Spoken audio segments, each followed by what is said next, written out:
Most people who knew Baptista Trewthen agreed that there was nothing in her to love, and nothing in her to hate. She did not seem to feel very strongly about anything.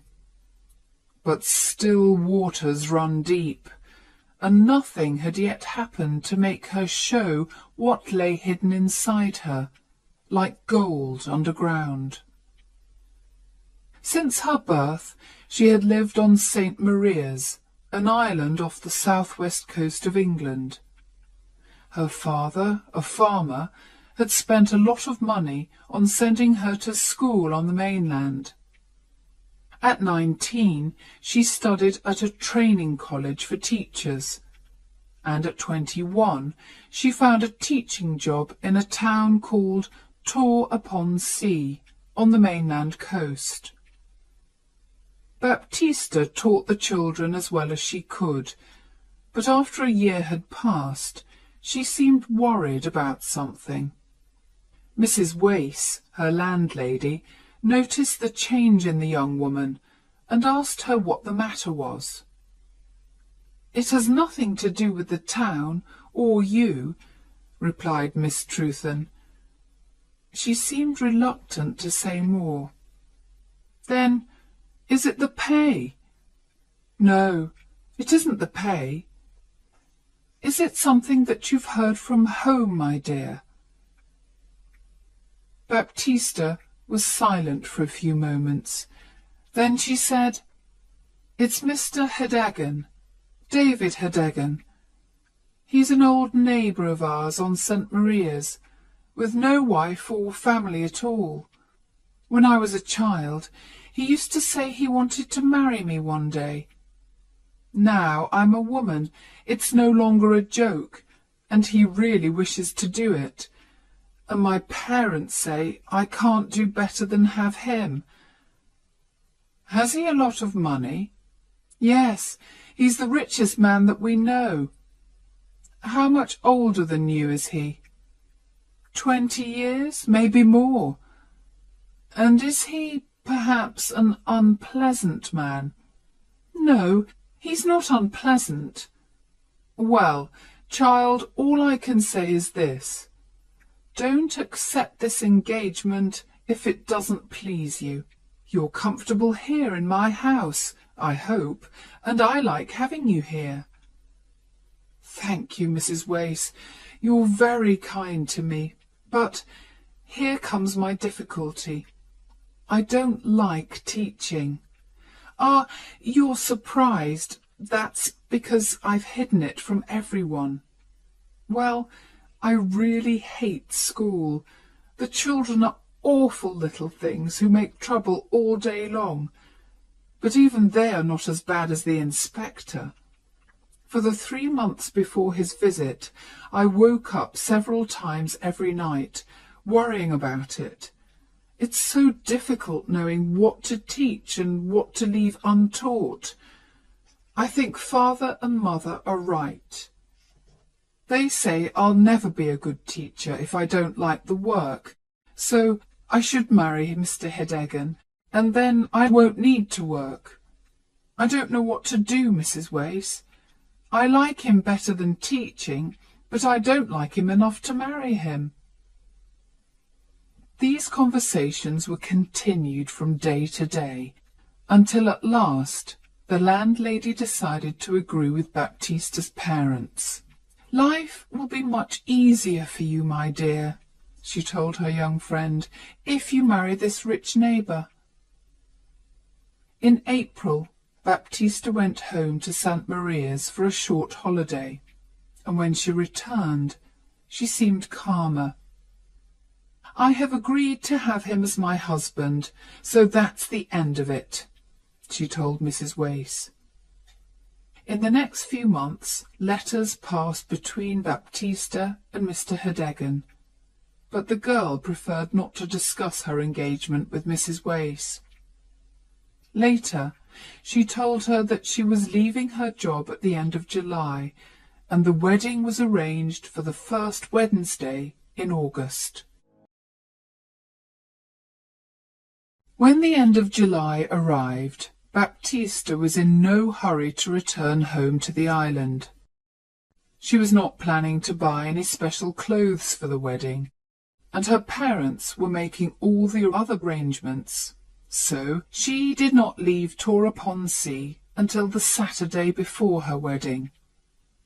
She travelled by train to the town of Pen Zephyr, but when she arrived, she found that the boat to St. Maria's had left early, and there was no other boat until Tuesday. "I'll have to stay here until then," she thought. "It's too far to go back to Mrs. Wace's." She did not seem to mind this. In fact, she was almost happy to wait another 3 nights before seeing her future husband. She found a room in a small hotel, took her luggage there, then went out for a walk round the town. "Baptista! Yes, Baptista, it is!" The words came from behind her. Turning round, she gave a jump and stared. "Oh, is it really you, Charles?" she said. With a half smile, the newcomer looked her up and down. He appeared almost angry with her, but he said nothing. "I'm going home," she continued, "but I've missed the boat." He did not seem interested in this news. "Still teaching?" he said. "What a fine teacher you make, Baptista, I'm sure." She knew that was not his real meaning. "I know I'm not very good at teaching," she replied. "That's why I've stopped." "Oh, you've stopped? You surprise me. I hate teaching. Perhaps that's because I'm a teacher." "Oh, no, it isn't. It's because I'm starting a new life. Next week I'm going to marry Mr. David Hedegan." At this unexpected reply, the young man took a step back. "Who is Mr. David Hedegan?" he said, trying to sound bored. "He owns a number of shops on St. Maria's, and he's my father's neighbour and oldest friend." So, no longer a school teacher, just a shopkeeper's wife. "I knew you would never succeed as a teacher. You're like a woman who thinks she can be a great actress just because she has a beautiful face, and forgets she has to be able to act. But you found out your mistake early, didn't you?" "Don't be unpleasant to me, Charles," Baptista said sadly. "I'm not being unpleasant. I'm just saying what is true, in a friendly way. Although I do have good reason to be unpleasant to you. What a hurry you've been in, Baptista. I do hate a woman in a hurry." "What do you mean?" "Well, in a hurry to be somebody's wife. Any husband is better than no husband for you, it seems. You couldn't wait for me. Oh, no. Well, thank God that's all in the past for me." "Wait for you? What does that mean, Charlie? You never showed that you felt anything special for me." "Oh, really, Baptista, dear." "What I mean is, there was nothing that I could be sure of. I suppose you like me a little, but I didn't think you meant to make an honest engagement of it." "That's just it. You girls expect a man to talk about marrying after the first look. But I did mean to get engaged to you, you know." "But you never said so, and a woman can't wait for ever." "Baptista, I promise you that I was planning to ask you to marry me in 6 months' time." She appeared very uncomfortable, and they walked along in silence. Soon he said, "Did you want to marry me then?" And she whispered sadly back, "Yes." As they walked on, away from the town and into the fields, her shoulder and his were close together. He held her arm with a strong hand. This seemed to say, "Now I hold you, and you must do what I want." "How strange that we should meet like this," said the young man. "You and I could be husband and wife going on our honeymoon together, but instead of that, we'll say goodbye in half an hour, perhaps forever.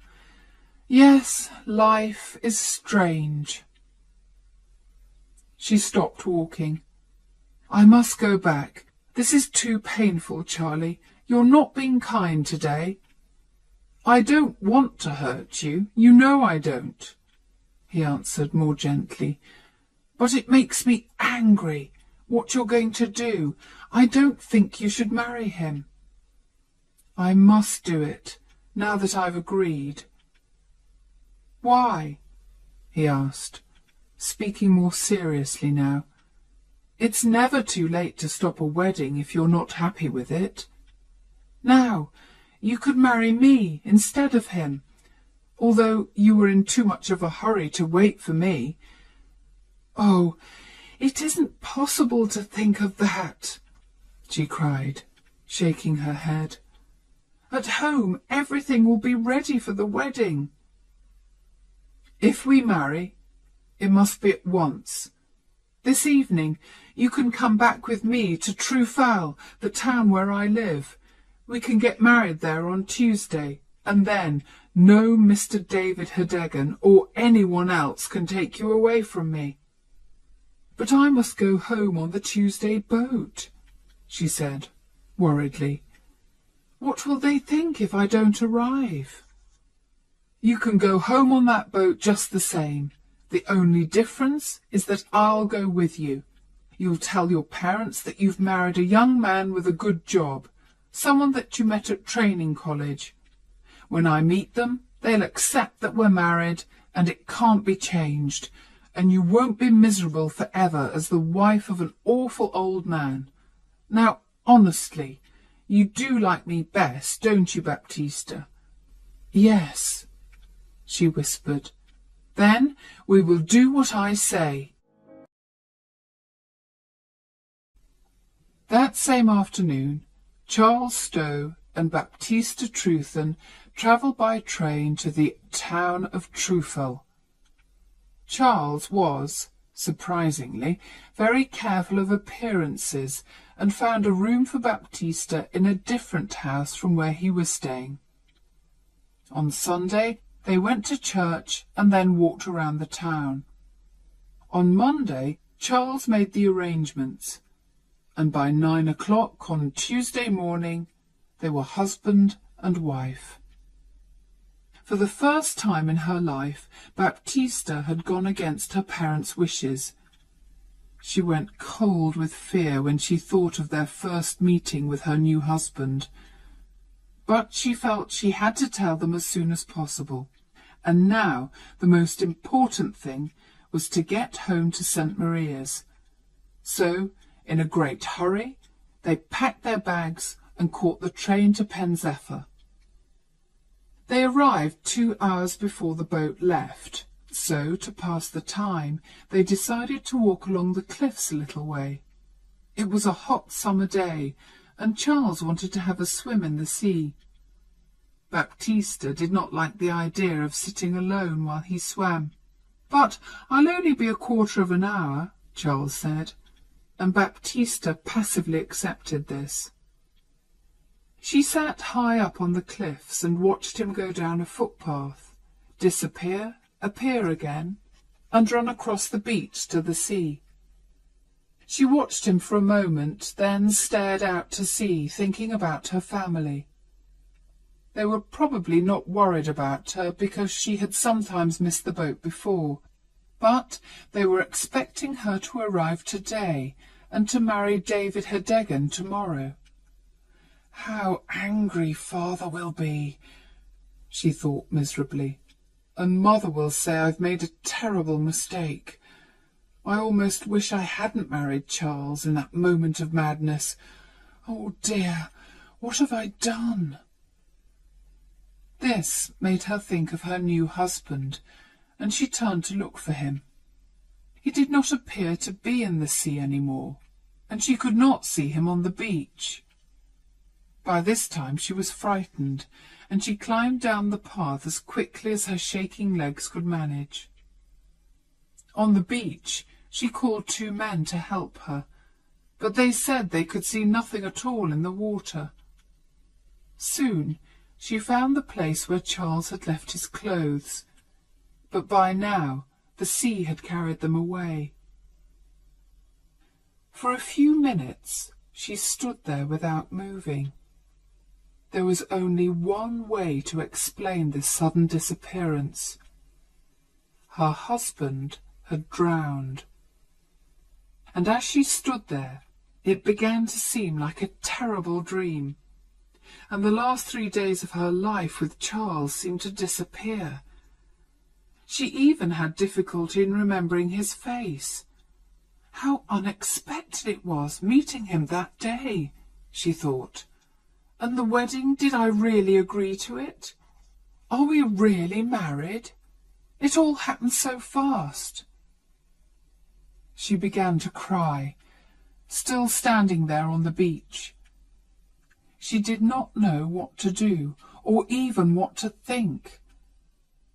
Finally, she remembered the boat, and catching the boat home seemed the easiest thing to do.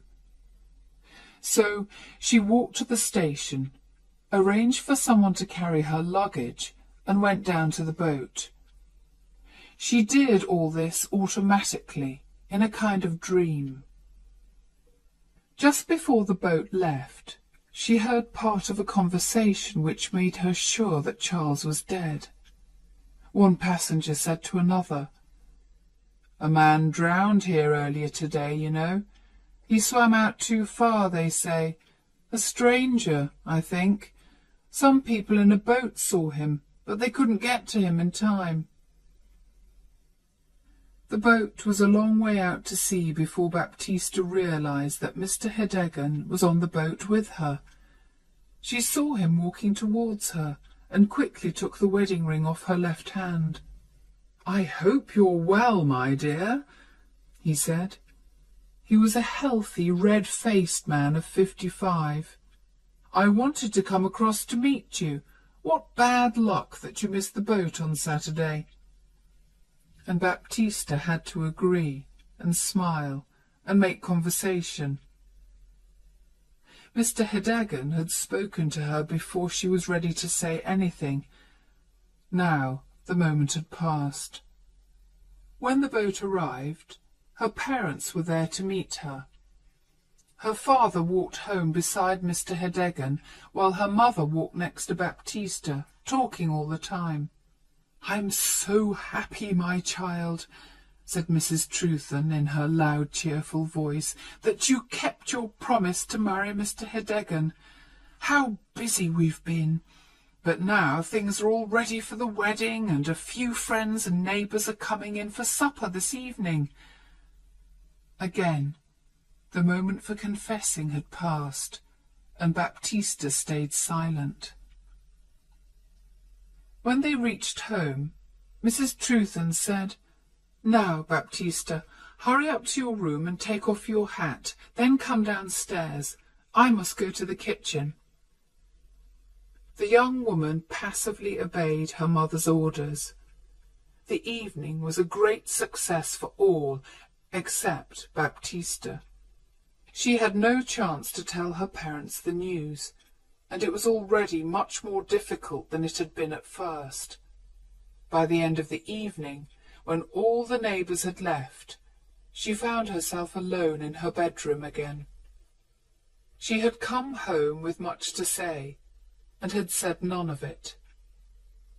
She now realized that she was not brave enough to tell her story, and, as the clock struck midnight, she decided it should stay untold.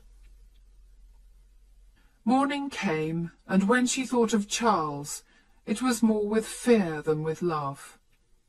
Her mother called from downstairs, "Baptista, time to get up. Mr. Hedegan will be at the church in 3/4 of an hour." Baptista got out of bed, looked out of the window, and took the easy way. She put her best clothes on, confessed nothing, and kept her promise to marry David Hedeggen.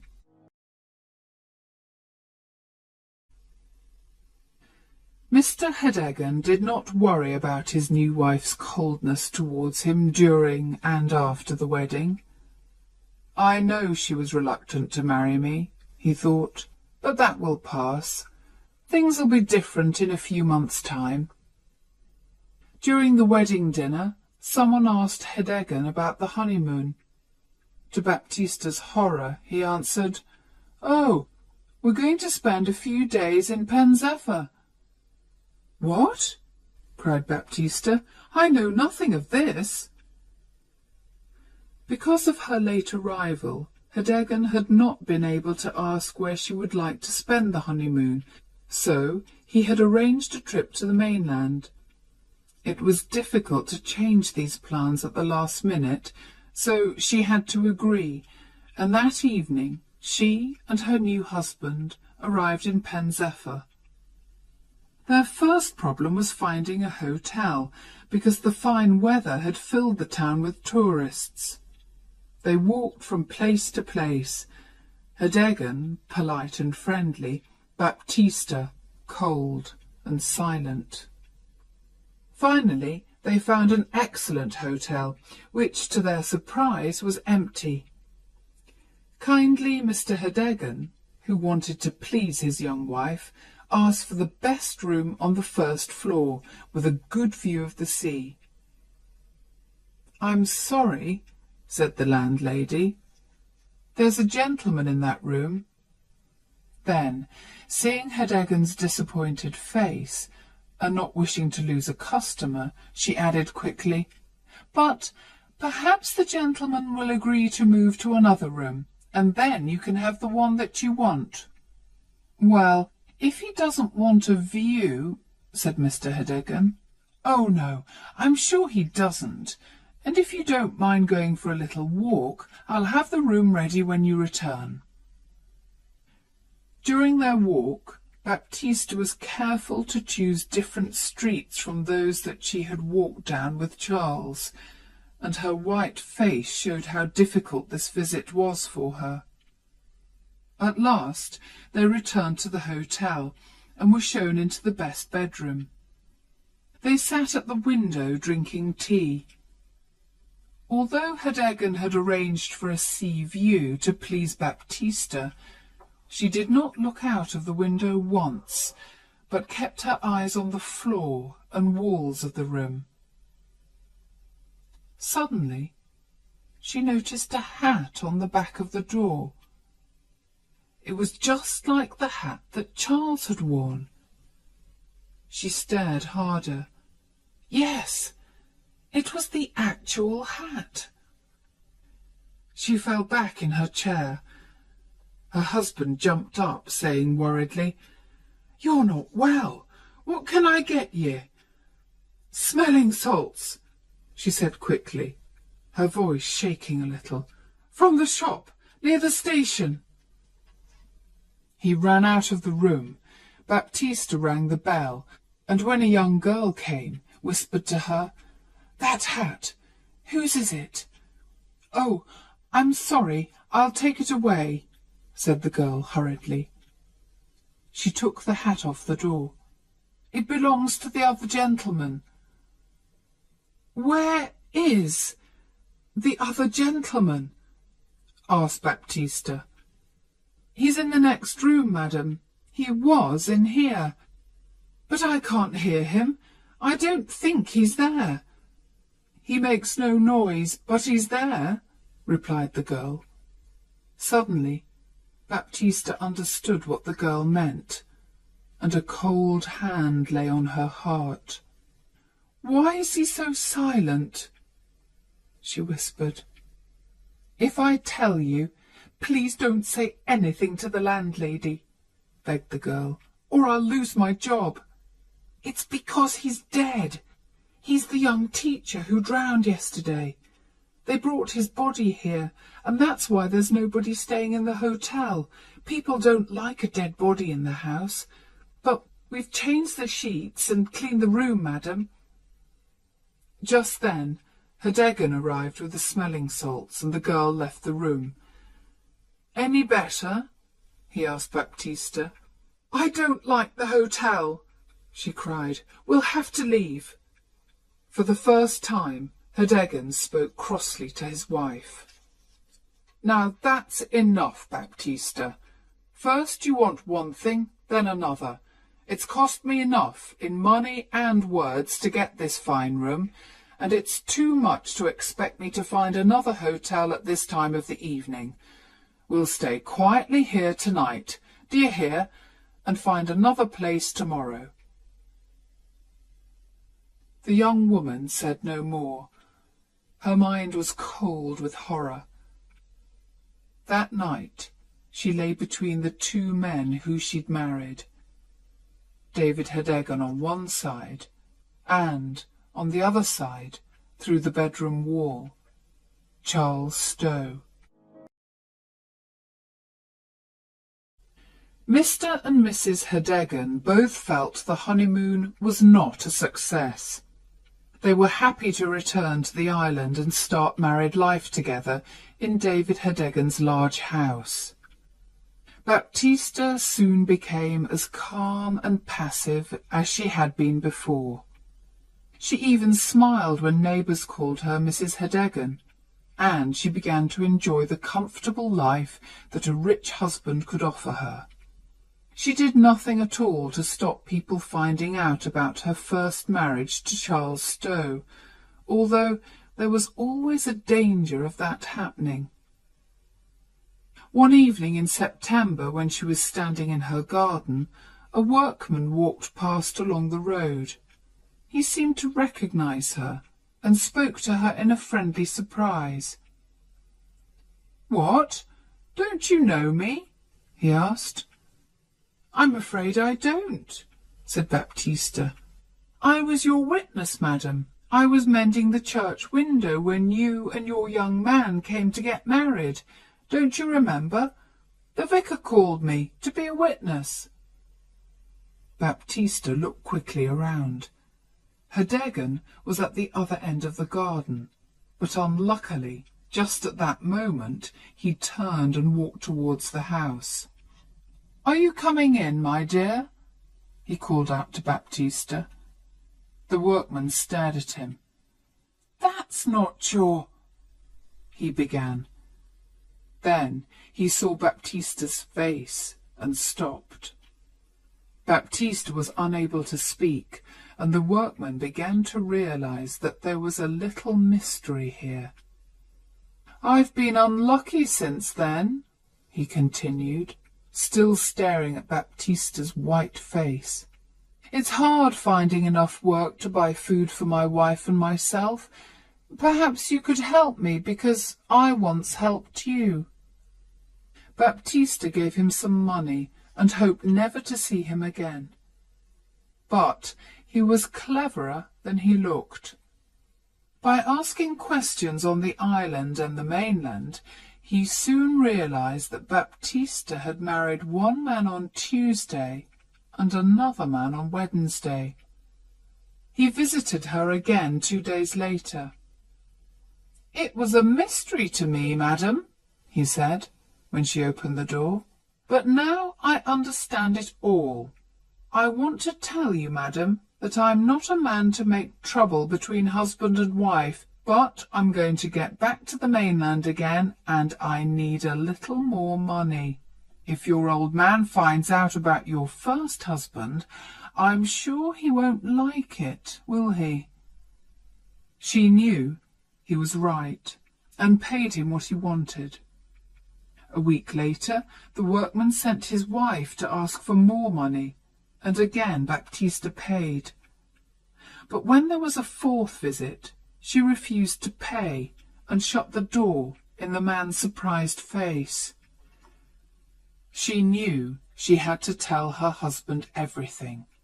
She liked him better now than she had done at first, and did not want to lose him. But her secret was no longer safe. She went to find him and said, "David, I have something to tell you." "Yes, my dear?" he said with a sigh. In the last week he had been less cheerful and had seemed worried about something. When they were both in the sitting room, she said, "David, perhaps you will hate me for this, but I must confess something that I've hidden from you. It happened before we were married, and it's about a lover." "I don't mind. In fact, I was hoping it was more than that." "Well, it was. I met my old lover by chance, and he asked me, and, well, I married him. We were coming here to tell you, but he drowned, and I said nothing about him, and then I married you, David, for peace and quietness. Now you'll be angry with me. I know you will." She spoke wildly and expected her husband to shout and scream, but instead the old man jumped up and began to dance happily around the room. "Oh, wonderful!" he cried. "How lucky! My dear Baptista, I see a way out of my difficulty. Ha ha!" "What do you mean?" she asked, afraid he had gone mad. "Oh, my dear, I've got something to confess too. You see, I was very friendly with a woman in Pen Zephyr for many years. Very friendly, you could say, and in the end I married her just before she died. I kept it secret, but people here are beginning to talk, and I've got 4 big girls to think of." "Oh, David, 4 daughters!" she cried in horror. "That's right, my dear. I'm sorry to say they haven't been to school at all. I'd like to bring them to live here with us, and I thought by marrying a teacher I could get someone to teach them, all for nothing.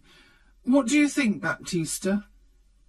4 grown girls always around the house, and I hate teaching. It kills me. But I must do it. I can see that. I am punished for that moment of madness. I really am." Here the conversation ended. The next day Baptista had to welcome her husband's daughters into her home. They were not good-looking or intelligent or even well-dressed, and poor Baptista could only look forward to years of hard work with them. She went about sighing miserably, with no hope for the future. But when Herdegen asked her a month later, "How do you like 'em now?" her answer was unexpected. "Much better than at first," she said. "I may like them very much one day." And so began a more pleasant time for Baptista Herdegen. She had discovered what kind, gentle girls these unwelcome daughters were. At first she felt sorry for them, then grew to like them, and from liking she grew to love them. In the end they brought her and her husband closer together. And so Baptista and David were able to put the past behind them and find unexpected happiness in their married life.